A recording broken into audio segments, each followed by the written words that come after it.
ladies. I am Shannon Mitchell, a Black millennial business owner, the founder of Shalo Glow LLC, an all-natural skincare company that helps you glow from head to toe. I am a champion for your daily self-care, business care, and intentional wellness. Hey, y'all. I'm Christine Gautreaux, a white social justice advocate, an international speaker, coach, published author, and dancing social worker who helps you upgrade yourself and community care. Together, we are a podcast rooted in the 8 dimensions of wellness and the co-founders of Women Connected in Wisdom Community. And we like to get together every week for intentional conversations about how to be wise in business and relationships and wellness, and talk to expert guests about the intersections of those things and the intersections of a lot of isms.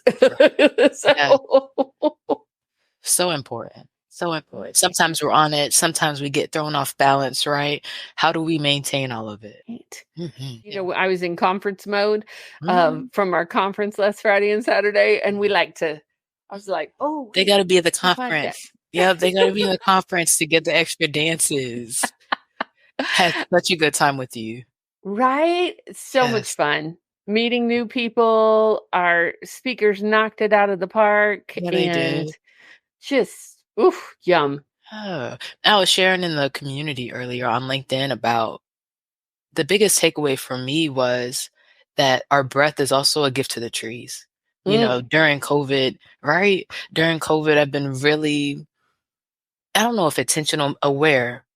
I've been really aware of the fresh air at the trees, right? The fresh air at the shore when we go to the beach, whether it's New Jersey or Florida, these amazing places we've had the opportunities to travel. But what I wasn't thinking about in those moments was the gift that they give me and then the gift that I give back. So one of the main takeaways. That reciprocity. Yeah. And I've been thinking about the question you asked me about top 10 moments from last year, right? And we both said that Brandy Lee and her saying the podcast helped her. What was it? I always forget if it's to hear or to speak. To hear again, because she had gotten cochlear implants. And she listened to our podcast on 3 different platforms to make sure she was hearing it correctly and seeing our captions. Right? Yes. And that was a powerful moment. Right. And it reminded me of that when we were talking after the conference and the virtual summit about the different places they came from. And we could talk about Germany and Egypt and California and Virginia, all these places, right? But for me, was not the country or the state, but it was the hospital, you know, the hospital bed. You know, like the fact that they felt comfortable enough to be there in those moments, but also that it was that necessary to come get the information. Yeah. That was powerful. That was powerful to me to have somebody reach out and say, hey, thank you for sending the link, but I'm recovering and I want to join you. Can you send the dial in? And was active participant, like just the power of connection, the power of that you don't have to do this by yourself, right? Yeah. Yeah, that was really impactful for me too. Yeah. I really was grateful. Today, you know, we're talking about financial wellness, right? And we're talking about intellectual wellness and financial wellness, about sacred money. It's all kind of in there.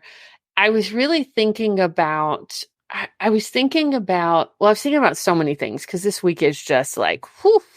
Did you see the socials about the young mom who was dying of cancer, and she put out she was an artist, and she put out her song for royalties for her son, to leave her son a legacy. So she recently passed. Yeah.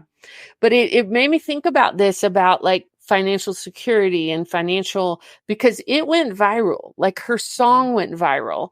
And I was gonna call her name, and I had it queued up, and then of course I looked at something and it got unqueued. So I may pick it up later in the show. Okay. But she was really on my mind and on my heart about power of connection, talking about financial wellness, talking about intellectual wellness, and also just how short life is, right? That I am so grateful for our connections, our resources, our guests today. Mhm. Yeah, all of that's been swirling in my head the Yeah. last couple of days. And, I've been thinking about it a lot, especially since we published volume 2 and me talking about intellectual wellness, right? Building habits that make sense. How do you do it so you don't burn out? And since then, becoming a life and health insurance agent, right? Mhm, Helping people get set up because when you know you're sick, it's when it's more difficult to have that conversation. mhm. And my mom passing away and not having had those conversations as intentionally as we could have, doing the due diligence that our guest is going to talk about, just adds more to that process. So I'm super happy to hear that this went viral. Hope she's resting in peace, sending her Yeah. son love and ease and rest and peace of mind. Right. Yeah. Yeah, it was, and the power of the arts. It makes me think about Dr. Sheila K. Collins, Mhm. and she has a new book coming out. She's been a regular guest on our show and my co-collaborator and co-writer on Stillpoint, or Yes. I was hers. Right. And her new book is The Art of Grieving and Mhm. using the arts. And yeah, all of that has just been swirling around in my head. So, Yes. Yes. And I love that about Dr. Collins' work, that she mhm, teaches us to make art of the difficult things that happen. And her story is one that I listen to and I look at and I'm just lost for words how I would wrap my mind around being in the things that she's survived and thrived through and mhm, continues to help women and their families go through. So, it makes me think of how sacred everything is. And that's what we're talking mhm. about today, a heart-centered approach to sacred finance, right? Mm. And again, like we could talk about, and we will today, right, how we feel about finances. But with the podcast, one thing that I've been super excited to do is just be intentional about where I put my money, having it be a source of joy that I get to know that I'm going to this gas station specifically because I need one by my post office box. I need one by my job. I need one by my house. And also if I'm pouring into somebody in our community, how that can connect everybody and my cash flow feeds their cash flow and it'll come back around. Well, you saying that, I was just at a business networkers meeting, and this morning I was invited to by one of our authors from Volume One, Yes, Charticia, shout out to and Artesia. she invited me to a networking meeting in my backyard, basically a mile Mm, down the road, and Joe Ventrius was there, one of mm. our other Volume One Hey, authors, Dr. and Joe VZ. Dr. Joe. So super fun. Used to I would dread networking, right? And Really? yeah, I mean, when you first start, it's awkward and you Okay. gotta have your elevator pitch and all Okay. that jazz. But really anymore, I do come from my heart and it's about the connections and it's about there was something that you said it was talking about, you know, the stream of money and energy going from people that you connect with, Yeah. that you trust, and that right? And so that was pretty powerful. But should I read our definition for our listeners this week so we can get ready to get this guest up here on stage? Let's do it. After you read the definition, I'll do the bio because I want the majority of our time to be with our guests. Let's do it. All right, y'all. Today we are talking about intellectual wellness because we're about to learn some stuff. I'm Mhm. excited about that. Intellectual wellness includes having access to different sources of information and developing critical thinking and timely decision making skills. Also, continual learning through intentional intellectual growth, situations, and artistic creativity can help maintain one's own intellectual capacity. Mhm. So important, so important. And today our guest is Genevieve Chavez Mitchell, and she is an author, a local activist, a global citizen, a conscious investor, and an Mm, artist. Genevieve's background includes business and nonprofit consulting, natural health care, and portfolio management. She and her husband manage their modest investment portfolio by investing in people and businesses that create a healthy, sustainable world. She is a proud mother and grandmother to her 4 sons and her 4 grandchildren. She co-authored the book Prayers to the Goddess, a moon cycle devotion with Ann Key. Genevieve loves live music, being in nature, and her big, beautiful family. She's an avid photographer and delights in hot mineral baths, good food, good friends, and good conversation. She is committed to a just, thriving, kind, regenerative earth community. She lives in Albuquerque, New Mexico with her husband, Paul. Help us welcome to the stage Genevieve Chavez Mitchell. Hi, There she Genevieve. is. And she has a new book. Yes, Thank yes. you. So can we start there? What is your new book? And we can root the conversation in that. So here is my new Mm, book, Mm, I love it. whoops, Yeah, there we Sacred Money, The Power of Heart-Centered Finance. mm. So just a moment of silence because the Yeah, cover is let's just breathe that in. I love the title and the cover. For our listeners who are listening and not watching, can you hold it up again, Genevieve, so I can describe it to them? So it has, first of all, it has beautiful font that says Sacred Money. And then it has this heart that is in 4 sections, and it's green, like a yellow, gold, red, and blue. And you see the money behind it, but the heart is what stands out. And then Mhm. it says the power, and power is highlighted, of heart-centered finance. Oh, that's beautiful. So important. So can we start there? Let's start with what you mean when you say heart-centered finance. What I mean by heart-centered finance is that we are essentially spiritual people with Yes. hearts that drive us, that is the core of who we are.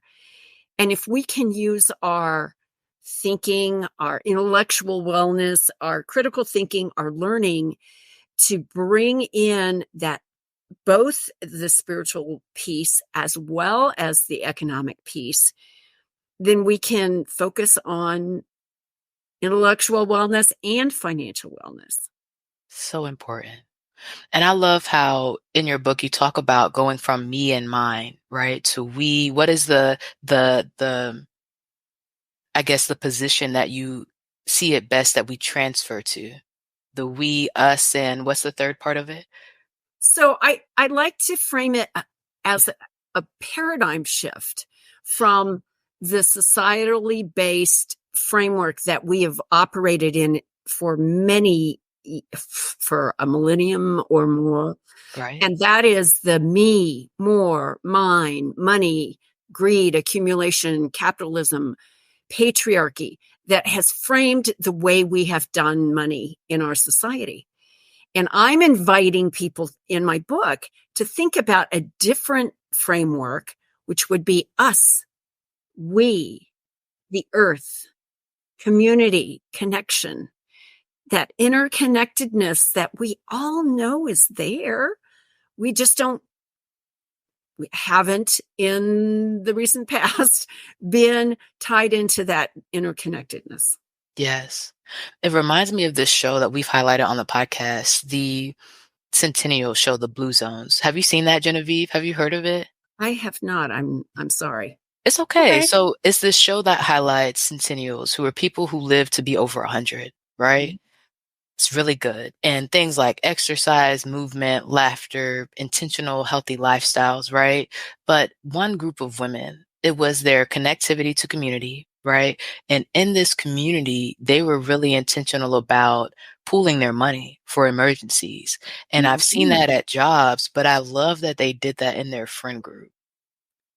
That sounds awesome. I'd like to be part of that group. Right? Right? Right? That's what I said. And just knowing that we don't have to do this alone, right? And when I think about money, especially, I think that, and we've had this conversation multiple times on the show, and it often comes up about how it depends on the family you were raised in, right? But a lot of times we were taught not to talk about money. And so sometimes there's shame attached to money, or there's ignorance attached to money, or there, like, it can be multiple, or there's trauma attached to money. Because we've had a conversation about domestic abuse and how there's financial abuse Yes. often attached to money. Yes. So, Genevieve, I know that in your work, you help people identify their money stories. What is a money story, and how do you identify it? Well, think of your background and for example, the first time somebody gave you money or paid you money, you have a feeling about that, a history about that, and a response to that. All of us do. So that's part of our money story. It's our belief. For example, I had a client whose father told her that rich people were evil and bad. So she was like, oh, I don't want to be one of those. want to do that. But she struggled financially in a very big way for many years until she and I had this conversation, and I actually just had her write out her money story. And what she realized is that for her money story was floating down a river. And if she needed something, she just pulled off the river and it was provided. And that the divine was always there for her. She didn't have to feel shame or regret or hold on to that belief that money was evil. I love that. And for me, and we've been talking about volume 3, right? I've been thinking about what I want to write about, and I can say that this is true. I would say that I don't come from a family who's been rich and have all this money like laying around, right? But what's been beautiful is that the one thing that I would say I didn't need in that way. Right. I asked for a resource. I applied for the scholarships, and things fell in place. And I do believe that it is God taking care of it, and that's when he can show up and exceed expectations. And that's what's been happening as I go to be that person, because I do believe that things will be set up and my children's stories will be different. So I hear you saying that this is the story that she wrote, right? Do you have people write different stories, or do you frame it in the way of what would you like your money story to be? Both. Okay. I think that you have to acknowledge what was. For example, I'll just give an example. I grew up in a Mexican-American household where women had roles: mom, daughter, sister, auntie, child caregiver, housekeeper. Yes. But those roles didn't include a financial component. I mean, truthfully, in my extended family, women didn't work. And I found that challenging because I wanted to be a professional. So I had to change my money story from women stayed only at home and did not work unless you worked in a service, worked in the cafeteria at the local school. I wanted something different. So I had to change my own money story. But you have to identify what it is that you're living with. And right. Like we talked about earlier, maybe there's trauma there, or maybe there's some regret there, or something that you need to acknowledge. Once you've acknowledged that, then letting that go. And it could be through a ritual. I mean, I always loved the ritual of burning that story and then writing a new story. What do you want your new story to look like? Well, I like that. So can we talk more about that? We talked a little bit about forgiveness, right? And I may have some work to do around money stories, because I feel like here, the way I've operated in community in my early 20s and my teenage years, right? This is where I realized I was giving my power away. You've been waiting for a resource and you get it. And look at you, there it goes to somebody else before you use it for what you thought you would use it for, So I think I can do that. Can you speak more to that? So I think that forgiveness is a fundamental component of who we are to heal ourselves. Right. And if there's a place around money that you feel like you need to heal, then doing a forgiveness protocol is wonderful. And there's various ways to do that. I refer to a couple of things in my book, but Jack Kornfield, who's a Buddhist leader, has a wonderful online forgiveness protocol. Forgiveness in 3 directions. First, you forgive all the people that you have hurt. Okay. Then you forgive yourself. And then you forgive people that you want to forgive. But it's not just one direction. It's 3 directions. Other forgiveness protocol is to identify a person and write out every day for a month, a full page of, I forgive you, person, and I love and accept you just the way you are. That. Another technique is to work with emotional freedom technique, the tapping technique. And that can be enormously helpful. Even though I'm really angry at this person, I choose to love and forgive them and then tap that through. So I've heard of this, right? The EMT. Can you talk more about it? I've seen the videos and they're tapping where you're tapping. How would you describe it to someone? Oh, emotional freedom technique is amazing. It's called emotional freedom technique. There is lots and lots of material on the internet. There's lots of videos on YouTube. There's wonderful books out there. I was trained back in the 90s. I've been doing it personally for myself and with others since the 90s. It's super easy to learn and super easy to use, and something you don't need anything for except your fingertips and your body.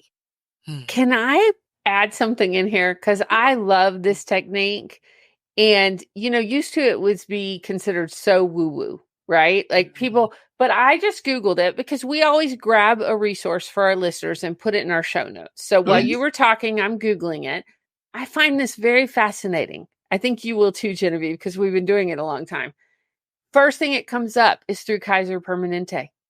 They're talking about emotional freedom technique. Second thing that comes up is Healthline, Purdue University, National Institutes of Health. That is, to me, just whoa. Like, that's pretty powerful about how science is catching up with things that we know have worked for years, and it's starting to get legitimized, and people are like, oh yeah, okay. So we will put some links in our show notes for folks, and there's all you've so many resources. It's on WebMD, it's on Everyday Health. Like, I'm just shocked because I have my sources that I was expecting them to show up for, but no. Fascinating. Yes. Fascinating. And it's a wonderful technique that anyone can learn, and super easy and super simple. God, that's cool. When we talk about your book, right, can you give us maybe a snapshot of what led you to the work that you were doing and writing this book? Why put out Sacred Money? Shannon, the real reason that I wrote this book is because I was looking for it on the bookshelf and I couldn't find it. One of the best reasons, right? So I wrote a book because I was looking for a book that would connect my soul self, my spiritual self, my interior life force energy from the universe beloved. Yes. That connected who I was as a mindful consumer and an economic person in today's society. I couldn't find it. So I wrote it. Well, I wrote a version. I wrote my version, and I hope it's helpful to people out there. Genevieve, what I love about it is, when we talk about the 8 dimensions of wellness, we often talk about how they overlap. And, it's hard to have one without the other. They weave together. We kind of pull the threads apart every week. But like, when I think about your book, I think about intellectual wellness from learning something new. I think about financial wellness. I think about spiritual wellness. I think about emotional and mental. Like, you have just woven together this beautiful book that is really rooted in wellness around finances. Yes. Well, I'm hoping so, because we live in a society where, in fact, when you talk about money and spirit, it's like the temple's on one side of the road and the bank is on the other, and you have to cross the road and there's lots of traffic. you know, or we think about the tallest building in town. The tallest building used to be the church. Now it's the bank. You know, it's like, where do we want to go with this? And how can we connect the two? And I think that's the point and purpose, even in my own journey. How can I be the kind of spiritual human operating in today's world and do wise and thoughtful and conscious things with my money? Yes. I love it. And for me, it also points to my passion behind Women Connected in Wisdom, right? Why do I believe people should be well? Why do I believe we have the right to be healed? Why do I believe we can be connected? And a lot of times, finances is the undercurrent that kind of pulls us away from where we feel like we should be, right? Whether it's literacy, whether it's where we are right now. And you talk about that with rewriting your financial story. And originally, when we started the podcast, I was thinking about Maslow's hierarchy of needs and the 8 dimensions of wellness, right? Since then, we've had Claire Brumwell on the show. She talks about universal needs. And I think it points to the same thing, when you can be intentional about it and write your story for yourself and think about your purpose, then when you come from a place of wellness, I think that the possibilities are endless. Genevieve, I want to take us it's on the same track, but it's a little sideways because I was thinking about this when you were talking about being purposeful and our money aligning with our values, right? I recently received a small inheritance from my uncle when he passed. And it was in like stocks. And you get those questions. Do you want to cash it out? Do you want to leave it?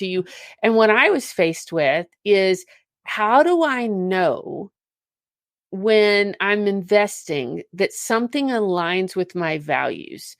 And now my uncle was from Deep East Texas. So I'm having this conversation with a financial advisor in Deep East Texas. I'm like, I want to review where this is because it may not align with it. You thought I was speaking a completely different language. And so I don't know exactly what my question is. Well, I guess my question is, when you're looking at investing, how do you figure out that your money is going to something that aligns with your values? That is my question. I think that's a great question. And I think it's a question that everyone should ask.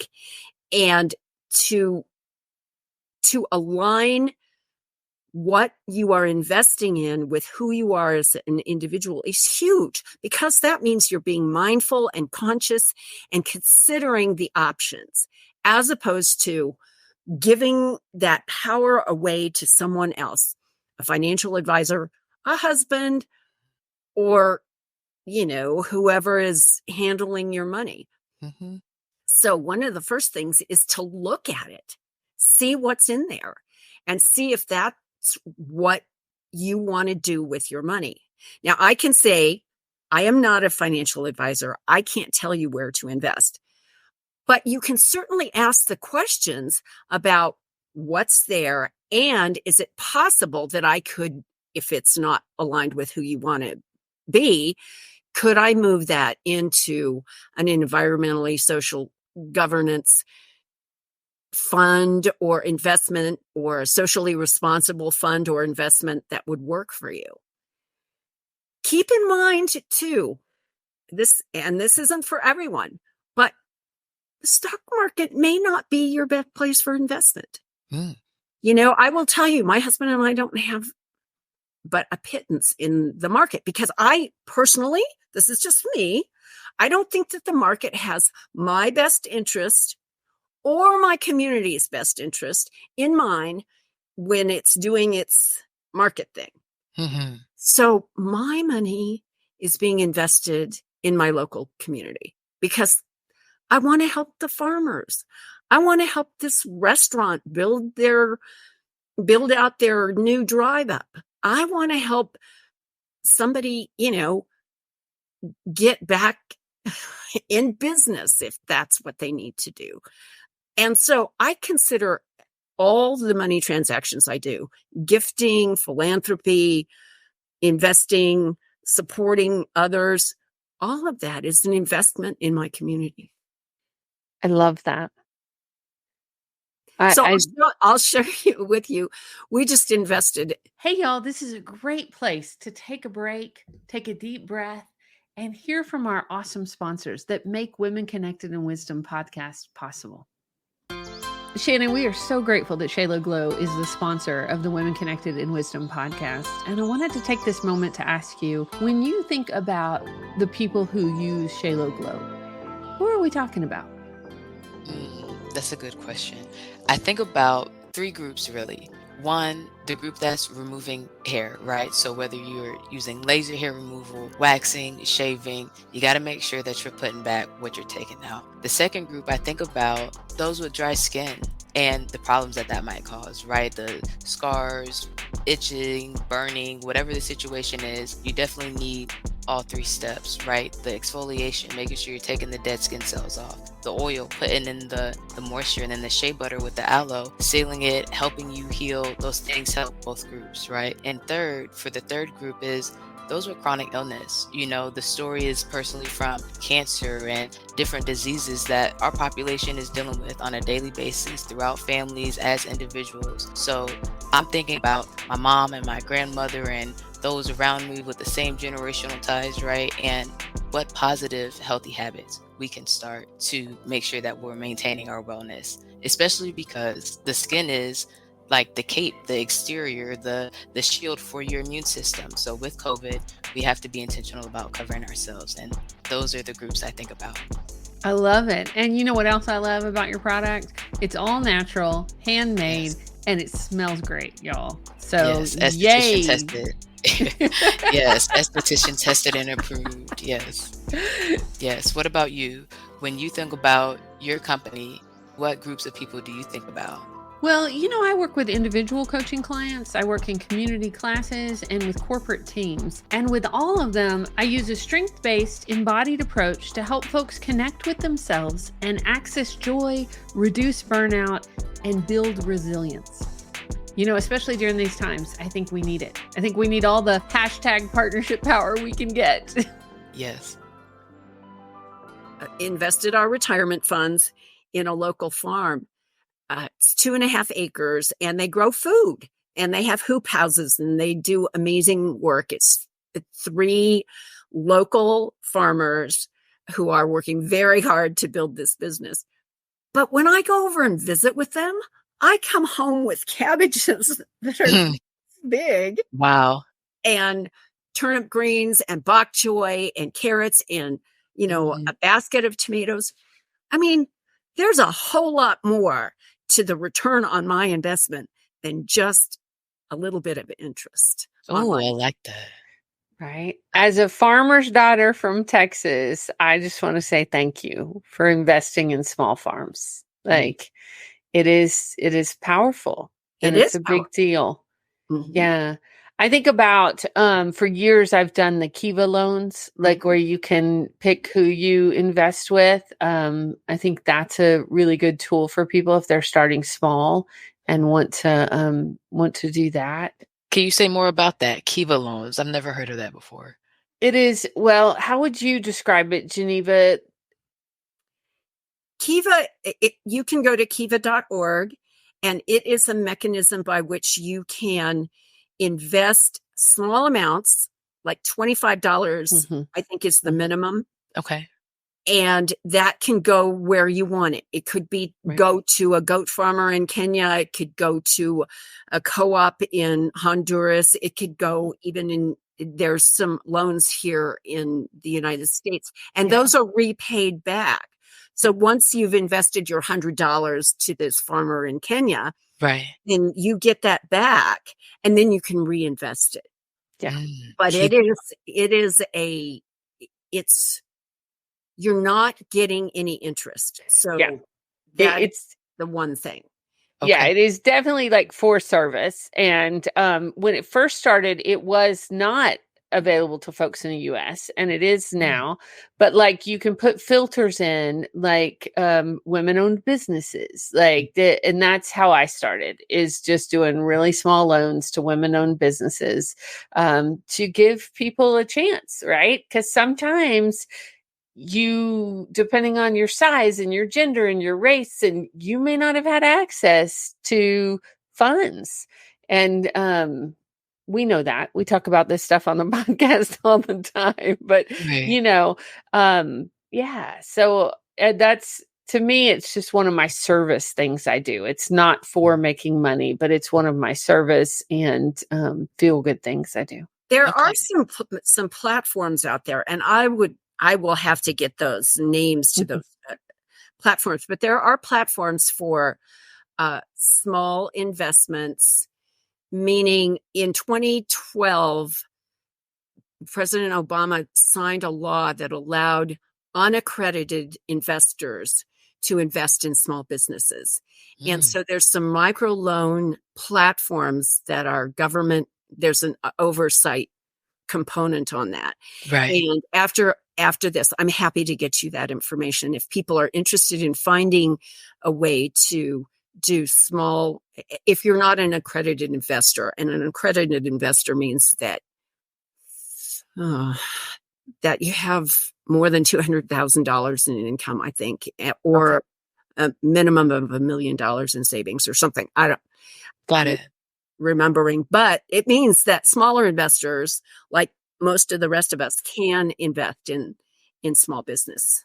Right. And I appreciate it because I hadn't known that there was a distinction between accredited investors and unaccredited investors. So absolutely would love that information to put in our resource library. Good. Well, and that was the term that I went blank on when I was talking about Kiva, is the micro loan, because that's the platform. It's a micro loan. Yeah. That makes We were talking before the show, Genevieve, and I wanted to bring it into our full conversation, because one of the things we were talking about was forgiveness, but we talked a little bit about it earlier, about like when somebody's done something wrong, but when we've done something wrong, like with finances, when we've lost money, when we've misplaced money, when we've screwed up our checking account and gotten hit with fees, like, how do you work with folks that are still struggling with that? The same way that you would identify a money story. It's that same concept that you have to first be aware that you're even feeling that. And it could be something big, like losing a big chunk of money. I've done that. It's not fun. Or something like, misplacing $100 bill because you were just not thinking. It's like, then you beat yourself up. What is that $100? right. So acknowledging that feeling and then doing whatever process that you need to do to let that go and forgive yourself. Do that. I forgive myself. I mean, none of us are perfect. Yes. Yes. And I think, and I now after this conversation, know I have a list of things I need to work through, right? But when I get to that place is, okay, your worth is not based on this amount of money, right? The money will flow back. It will come from somewhere else when you don't expect it. And right now, you still have what you need. Well, the other thing is that we've been told that our value is based on either how much money we have or how much money we make. Right. I mean, what a sad state of affairs to think that you or I only have value because of the money that we have. It's like we have value because we are divinely made. Right. And we have this life force inside of us. That's our value. The value that we give to our families and to our neighborhoods and to each other in relationship and to the earth by caring for her. That's value, not what's in a bank account. Yeah. I mean, I know lots of people who don't have a whole lot of financial resources. Man, they are powerful individuals to be with and to share with and to connect with. And, my mind is just going, oh, I know this person, this person, this. Right. Mm-hmm. And it has nothing at all to do with their financial resources. Mm-hmm. Right.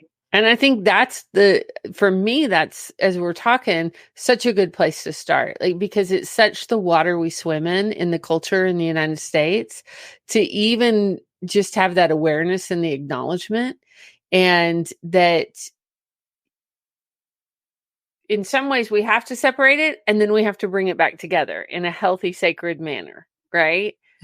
Right. And what's that healthy, sacred manner? It's identifying your values and what you want to create in your world. Mm-hmm. So I'll tell you, in my world, I am working to create a just, kind, regenerative, sustainable environment for my kids, for my grandkids, and for the next 7 generations.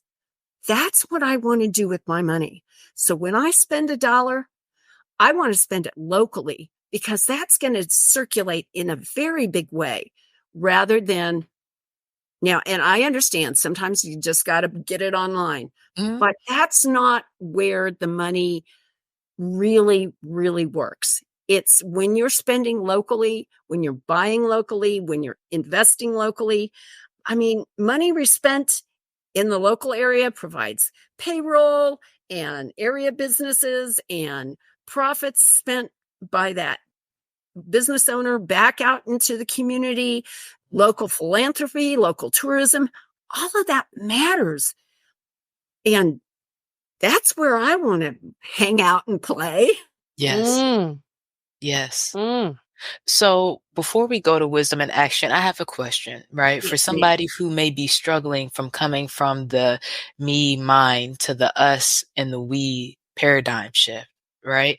What would you say to that person that might not see the way to make that shift right now? I would say that for everyone who wants to attend to their money, that you get a good handle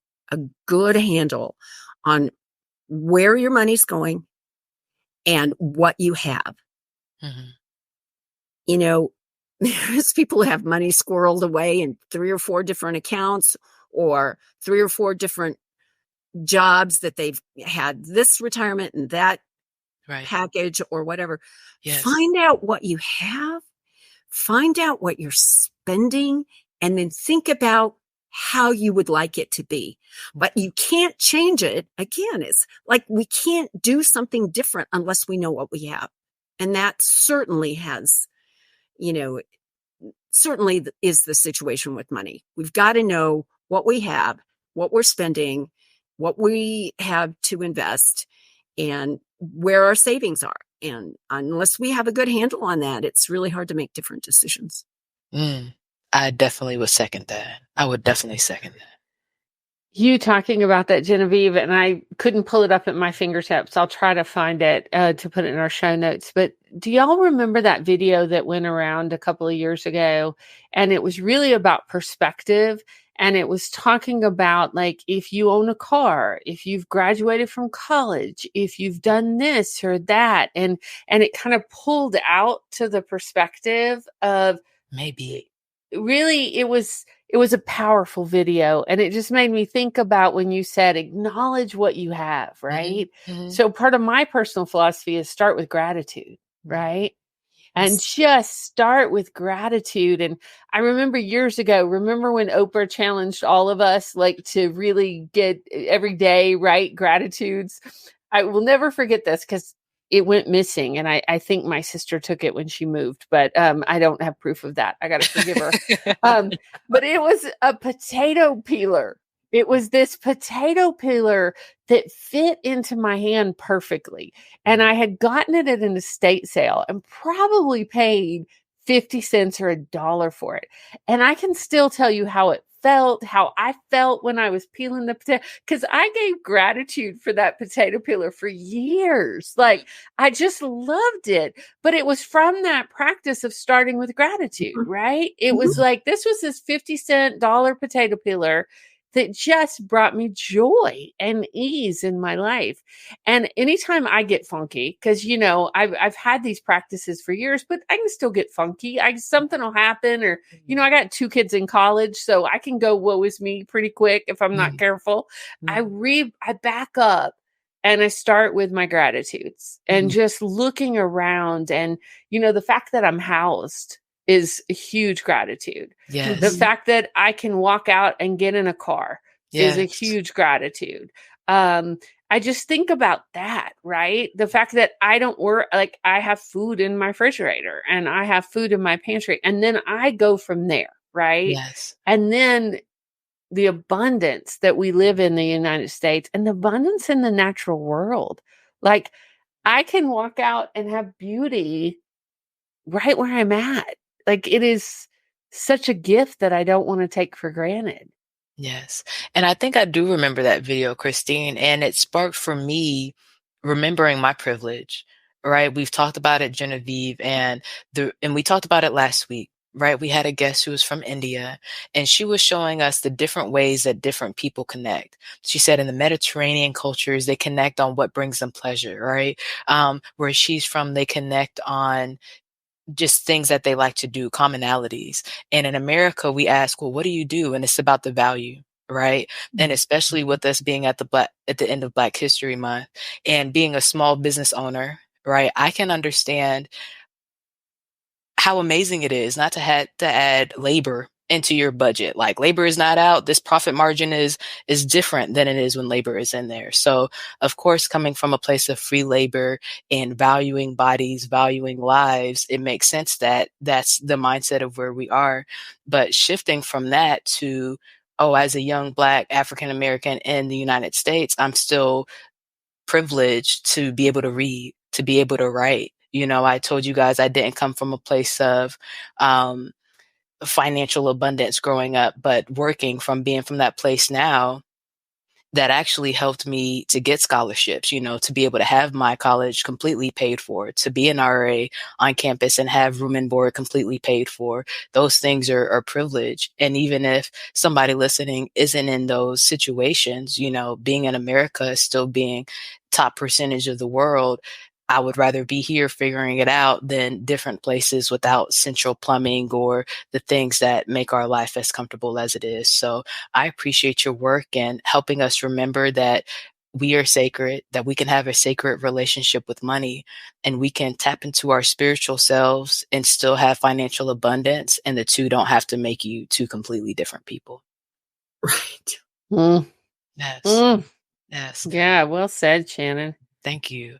Yeah, so that's what I was going to say. So ladies, we're talking about intellectual wellness. I do not have my hashtag yet, so I will choose to go last. What is something that you're doing to be intentional for yourself this week around intellectual wellness? What you think, Genevieve? Oh, what I'm doing for intellectual wellness? Oh, Yes. let's share. I'm doing a process called photo reading. Mm. I don't know if you know anything about photo reading, but No. it is a super learning technique. It was developed by a man named Paul Sheely with learning strategies back in the 80s. Okay. And a friend of mine teaches this. Her name is Melissa, and she is teaching a course in Atlanta, Georgia next month. Okay. And I will give you the links. I love photo reading. It's basically being super focused when you go to read a book. So you take your book, you set your intention for what you want to do, and you focus. You're not doing anything else. Once you've set your focus and your intention, then you preview it by paging through. Then you do what's called photo reading, a soft focus, and then you post view it. And then you set it aside for 20 minutes, 24 hours, a couple days. Come back and activate it, where you go through the book again and find the places in the book that really speak to you about what you really wanted to learn. So you're minimally going through the book at least 4 times and picking up things from not just your conscious mind, but your other than conscious mind, your wise woman self. Mm. And I love, love, love this technique. This is the third time I'll be taking the course. And so my commitment has been to photo read something every day, and I'm having a great time at it. Mm. Can I ask you, what's been your biggest takeaway since you started it? My biggest takeaway is that I'm reading an old book. It's called, it's 25 years old, written by Michael Gelb, called How to Think Like Leonardo da Vinci. Okay. And one of the principles about how to think like Leonardo da Vinci is to ask lots of questions. And so when I was pondering one of my dilemmas about book marketing, I just was asking lots of different questions, not just why is this hard, but how could it be different? Could I do it? Could I come at it from a different angle? Is there a way to back into this? Is there somebody else I should talk to? Just ask, not looking for the answer, but just asking the questions, because that illuminates how you begin to frame the final picture for yourself. So asking questions has been really fun. Yes. Oh, I love that, Genevieve. Now, is your friend Millicent St. Clair? She is. All right. I got the link, so don't worry about sending that to us. I'll put it in our show notes. They're coming to Atlanta, Georgia, March 22nd through 24th, July 12th through 14th, Yes. and November 15th through 17th. So thank you for giving us that resource. Absolutely. It has just been a boon in my life in a very big way. Very cool. When are you coming to Atlanta? March 22nd through the 24th. We should connect and have lunch because we're in Atlanta. That would be delightful. Yes. We are Atlanta based. That would be delightful, Genevieve. Yes, let's see if we can make that happen. Okay. We'll look at that. Awesome. Right? I love it. Absolutely. So I'm thinking my hashtag is coming out of what you just said, because I think my intellectual wellness is going to be hashtag ask more questions. I love that.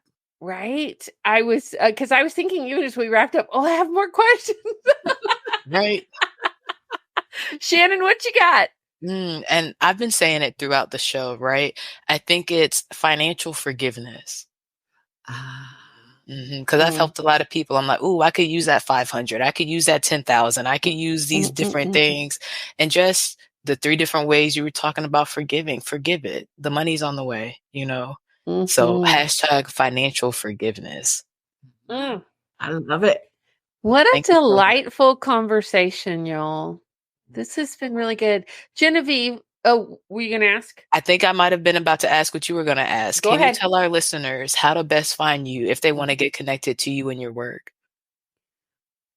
So I am available through GenevieveCmitchell.com, which is my website.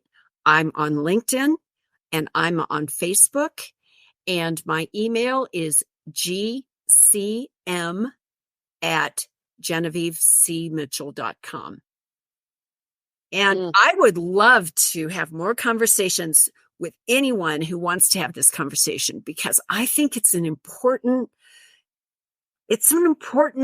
conversation about becoming conscious about who we are as economic people, but also as spiritual people.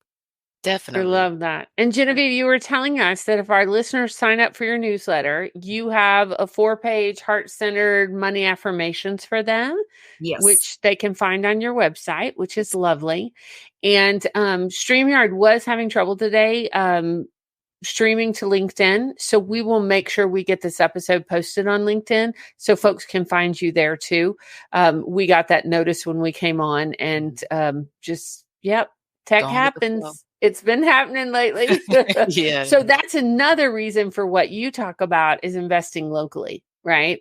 Because if you know your people, if you know your things, then when the things like the AT&T outage or not being able to stream here or there happen, you are in your community, which is powerful. Right. I think being connected locally, I'm going to a neighborhood association meeting later this evening because that matters to me. What happens in my community matters to me. Yes. Thank you so much. Thank you so much for your work in the world, Genevieve. Thank you for being connected to Women Connected in Wisdom. And we're just grateful to know you. And I am grateful for this opportunity to have this conversation with two women who are on the cutting edge of keeping people well, which is what we all need to do. Thank you so much. Thank you for your work. Thank you for having me. You're grateful welcome. to know you. Talk to you soon. Ooh, such good stuff. Another lunch date. Yes. Right? We love it when our guests and authors come into town and we get to meet them in person. Yeah. I just have so many. I haven't had a chance to read the entire book yet. I'm looking forward to reading her entire book. And I was hoping to get it done before she came on, but I have not. So I'm going to have to do the photo memory, or well, how did you wait, I wrote it down. Where is it? Where am I? Okay, hang on. Here we go. Photo reading in order to read all of our authors and guest books, right? Because I could really have a library of all of their books. I'm like, yep, I want to read this one, Shift Calling, all these things. We need the books. So much. All right, my friend, anything we need to shout out to our listeners before we close episode 149?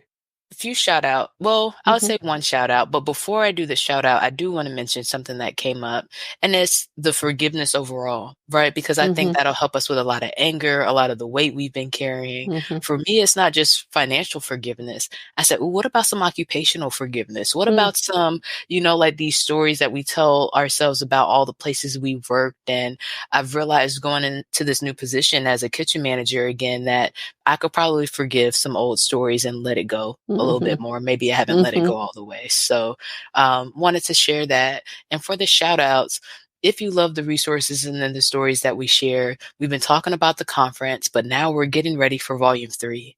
So if you want to be part of Connected in Wisdom Press, part of the Women Connected in Wisdom stories, or know somebody who would be a good fit, let us know. Give us a shout out, DM us, email us. Let's get connected and get ready for this next cohort. I'll put the Google form in our show notes so they can find it there too. And you can also find us, y'all. We're hanging out over at LinkedIn at Women Connected in Wisdom group. You can join us over there for some intentional conversations that go past the podcast and meet some of our guests over there and say hello and get connected, because, we truly believe that we don't have to do this by ourselves, that we have the resources, we have folks, and if we don't, somebody we know does. Yeah. And I mean, what came up for me when you said that is just like Genevieve's works talks about, we're never by ourselves. So even if you're doing it by yourself, it's just like the money, right? We have money, no matter how much or little we feel like it is, you looking at it and being intentional about it is what makes the difference. So you're not alone. If you want to intentionally be in community, we're actually just tailored out the different days. So we're about to start bringing a different level of connection to the community, and we look forward to seeing you there. I have one last thing before we go. Let's do it. If you missed the conference and you're like, oh my gosh, Christine and Shannon, I can't believe I missed that. I was doing da-da-da-da-da. Yeah, they were. You do have the opportunity to get the recordings. We will put that in our show notes. You can find that on womenconnectedinwisdom.com, or you can go to Humanitix and look up Women Connected in Wisdom Summit recordings, and you have the opportunity to purchase those. So I think we covered everything. Yeah, we did. For did episode 149. Woo-hoo. 149. We will be live at 5 next week for episode 150. In the meantime, don't forget, be well, be wise, and be whole. We'll talk to you soon. Peace.